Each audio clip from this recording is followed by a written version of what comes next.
My name is Ashley, and here's how my story begins.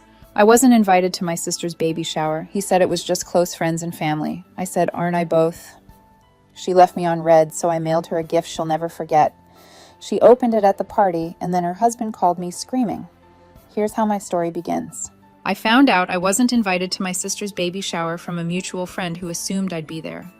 She said something like, "It's going to be super small, just close friends and family," while casually sipping her iced vanilla latte like she hadn't just dropped a grenade in my lap. I just smiled and nodded like it didn't sting, like I hadn't lent that same sister almost $4,000 2 months earlier when her husband lost a chunk of their savings in some crypto disaster. Like I hadn't helped her move into her new house when she was 8 weeks pregnant and throwing up every other hour. Like I hadn't stayed up until 2 a.m. with her on FaceTime talking about stroller brands and which names sounded strong but not pretentious. I went home, sat in my car in the driveway, and just stared at my phone. That line kept echoing, close friends and family. So I texted her just that, just the words, "Aren't I both?" She read it within 5 minutes. I saw the little read stamp pop up and then nothing. 4 hours, then days. She didn't respond, didn't call, didn't even send a thumbs up emoji, just silence like I hadn't helped her pay off her credit card debt. Like I wasn't the one who covered half the bill for her gender reveal cake because her husband forgot to budget for it. I'd be lying if I said I wasn't obsessing. I kept checking my phone like some sad teenager waiting for a text back. I replayed every conversation we'd had over the past year, wondering if I'd unknowingly crossed some invisible boundary, but I couldn't find anything. And then to make it worse, I saw who was invited her coworker from the marketing team. A girl from her prenatal yoga class, someone she met in a Mommy T2B Facebook group. These were the people in the photos tagged with cutesy captions like "My Tribe" and "Couldn't have done it without these ladies." I sat there staring at my screen, trying to swallow the lump in my throat. At first I told myself to be the bigger person, that maybe she had a reason, that maybe it really was a small event, and maybe she thought I'd be too busy, or didn't want to make me feel obligated. But that hope fizzled fast, because the truth was uglier. She didn't want me there. No explanation, no conversation, just cut out like I was a distant cousin she barely knew. I wasn't mad yet. I was humiliated, embarrassed that I thought we were closer than we were, that I thought she saw me as more than a walking wallet or free labor. But the anger came eventually, quietly pulled, like a switch flipped. I didn't want to blow up her phone or confront her. I didn't want to beg for a seat at her stupid party. So I mailed her a gift, wrapped it nicely, paid for the fastest delivery, made sure it would arrive the day of her shower. And what she opened in front of her new tribe, well, let's just say her husband ended up calling me not to say thank you. He was screaming so loud I had to hold the phone away from my ear. "Ashley, what the hell is wrong with you?" The box was the kind that gets attention, wrapped clean in matte ivory paper, soft blue ribbon tied with perfect symmetry. No card, just her name on the tag. I made sure it looked elegant, expensive, and exactly like the kind of gift someone like her would want to show off before opening, because I knew she would. She always did. Inside was a printed stack of receipts, not just a random pile.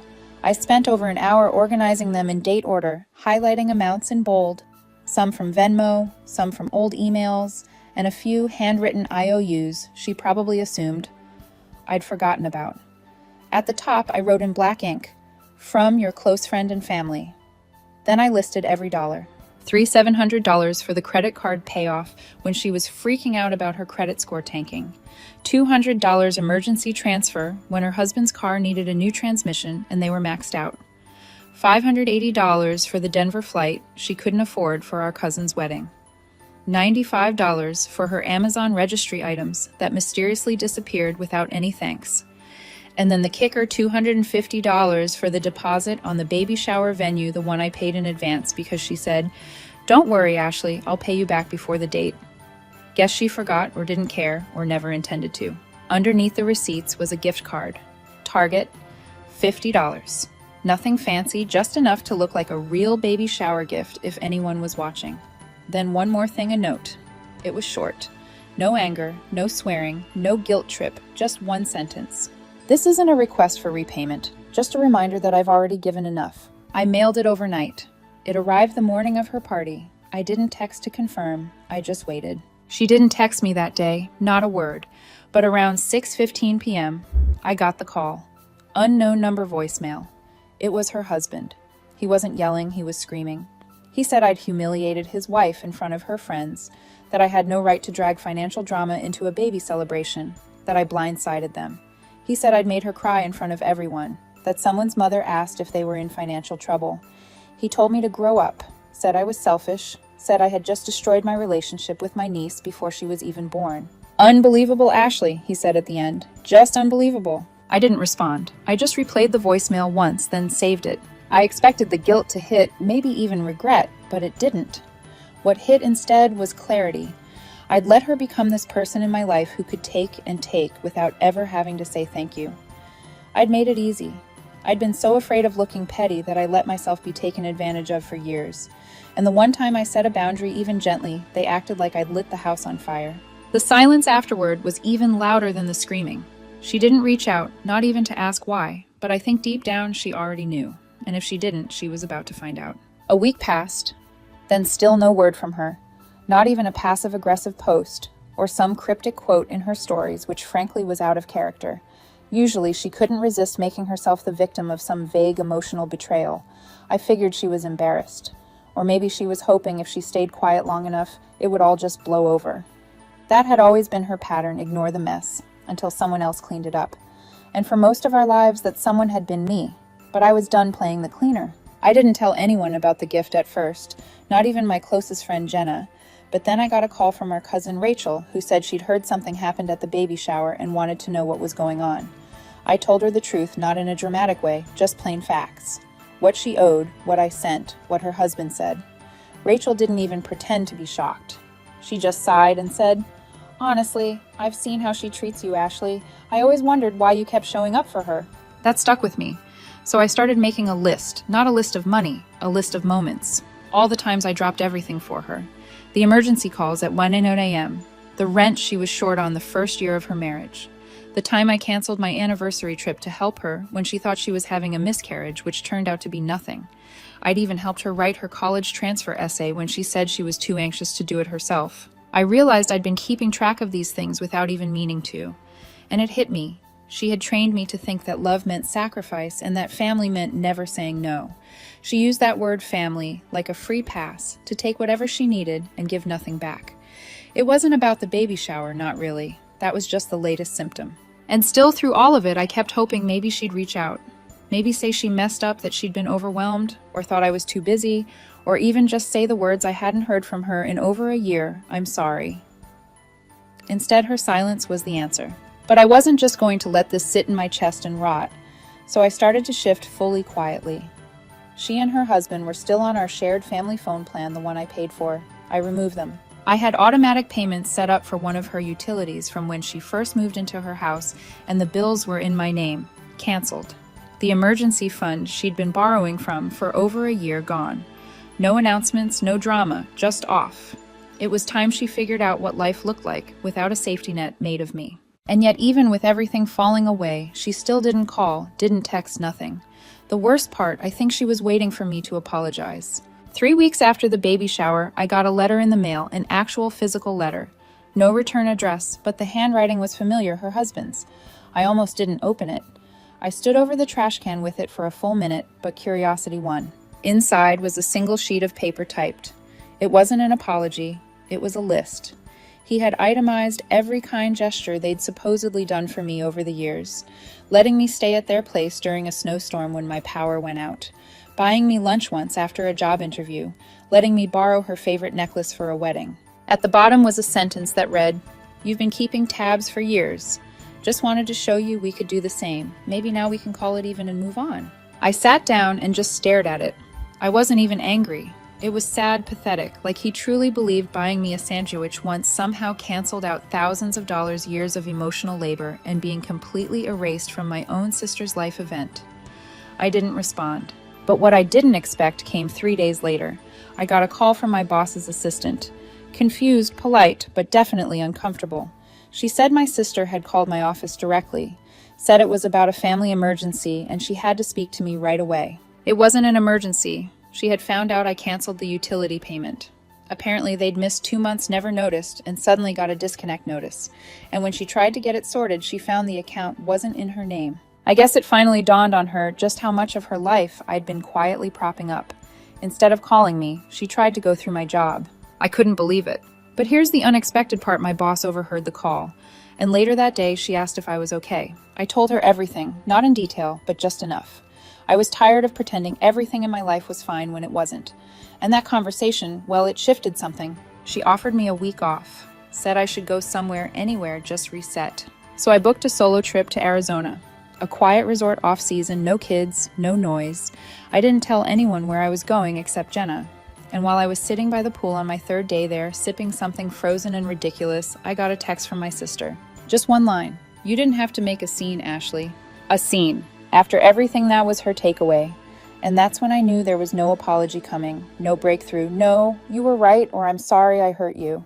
She'd rather see me as dramatic than face the truth about herself. And honestly, I think I was finally okay with that. After that text, "You didn't have to make a scene, Ashley." I stared at it for a while, just shaking my head. No context, no apology, no hint of understanding. She genuinely thought I was the one who crossed the line, not her silence, not the years of unacknowledged help, not the way she cut me out of something as personal as a baby shower. No, the real problem was that I embarrassed her. It hit me then. She didn't want a sister. She wanted a service. And I'd been providing that service for free since I was 16. The next day, I sat down and wrote out everything she still owed me, not to send, just for myself. When I saw the number at the bottom, I didn't even flinch. I just stared at it like it was someone else's bill. Someone stupid. Someone who should have known better. I called. My dad told him the full story. Not for permission, not for sympathy. I just needed someone to know that I was done. For good. No more calls when she needed money. No more pretending we were close when we hadn't been for years. I said flat out that I wasn't going to be her fallback anymore. He didn't try to talk me out of it. He just said, "Ashley, you've always been the one holding it all together. Maybe it's her turn to learn what that actually means." It felt like the first time someone in our family saw it for what it was. That shook me more than anything. But of course, word got out. 2 days later, my aunt called, said she wasn't choosing sides, but thought I should know that my sister had been saying I was trying to control her life with money, that I was toxic, manipulative. She was telling people I'd demanded repayment at her baby shower in front of guests, that I'd made a scene and stormed out, which was funny because I wasn't even invited in the first place. The narrative flipped so fast it gave me whiplash. What she didn't realize, or maybe didn't care about, was that the people she was talking to knew me, really knew me. They'd seen the things I'd done for her over the years, and some of them started reaching out privately. Quiet texts, quiet calls, saying they understood, that they were sorry, that they were starting to see it. But I didn't want sympathy. I didn't want validation. I wanted peace. So I made my last move. I texted her, just one message. "Keep the money, all of it. I don't care anymore. Don't pay me back. I'm out. I'm not doing this relationship anymore. You win. We're done." And then I blocked her.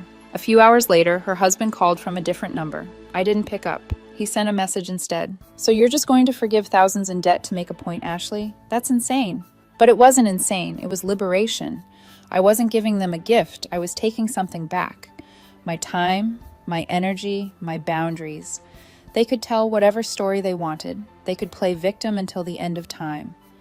But I knew the truth. And the people who mattered, they were starting to know it too. She thought forgiveness was weakness. But what she never understood was that forgiving her completely, fully, with no expectation of repayment, was the strongest thing I'd ever done. And I wasn't done yet. The silence that followed wasn't loud or dramatic or stormy. It was empty, dead quiet. The kind of silence that doesn't wait to be filled. It just stretches out endless. And I think that's when I realized something important. She wasn't shocked. She wasn't hurt. She was fine. Life moved on for her. And it was supposed to hurt, I think, but it didn't. At first, I caught myself replaying everything, wondering if maybe I'd overreacted or gone too far. That little voice in the back of my head, the one she spent years feeding, kept whispering, "What if she really didn't mean it that way? What if you misunderstood Ashley?" But then I'd remember all the times I excused her before, all the times I let things go, swallowed the hurt, cleaned up the mess. And where did that ever get me? Nowhere. People around me started weighing in. Cousins, friends, even coworkers. Some of them knew the whole story. Some only knew the surface. But the common advice was the same. Just let it go. She's not going to change. She never was. Even the ones who tried to stay neutral eventually admitted she had always leaned on me a little too hard, taken advantage of my generosity a little too often, and played the helpless card when it suited her. Even our mom, who used to constantly say, "She's just going through a lot," stopped defending her. I started doing little things I didn't realize I'd avoided, buying myself things without guilt, saying no without needing an excuse, not looking at every unexpected text like it might be a new crisis I had to fix. The absence of her chaos started to feel like a form of therapy. One day, while clearing out old files from my computer, I found the original spreadsheet where I tracked the money she owed. It wasn't just numbers, it had dates, notes, little comments I'd added to remind myself of why I sent each payment. Emergency dental visit, said she'd pay me back Friday. Said they were about to lose power. I stared at it for a long time, not angry, just tired. Then I deleted it. No second copy, no backup, gone. That was my real moment of forgiveness. Not the performative kind, not the look how evolved I am kind. The kind that says, you don't owe me anything anymore, but you also don't get access to me anymore either. Forgiveness without reconciliation. People confuse those two a lot. But sometimes the most loving thing you can do for yourself is to forgive someone completely and still never speak to them again. And her debt, that was the easiest part to forgive. The money was already gone. Holding it over her head was just me dragging a weight I didn't need anymore. I forgave it, all of it. But the part that changed me was the decision to detach. Truly detach from who she used to be in my life. Not because I wanted her to feel pain, but because I didn't want to keep handing her the tools to hurt me and then acting surprised when she used them. She never apologized. Not once. He never even tried. And in a strange way, that made it easier. There was no gray area left to dance around. Just facts. She made her choices, and I finally made mine. I used to think family meant sacrifice, but now I think it means boundaries. I still have love for her somewhere, but it's love that doesn't require proximity, doesn't require me to be her safety net, doesn't require me to set myself on fire just so she can feel warm. I gave her everything, and in the end, the only thing she refused to give back was accountability. So I walked away quietly, completely. And for the first time in a very long time, I wasn't angry. I wasn't sad.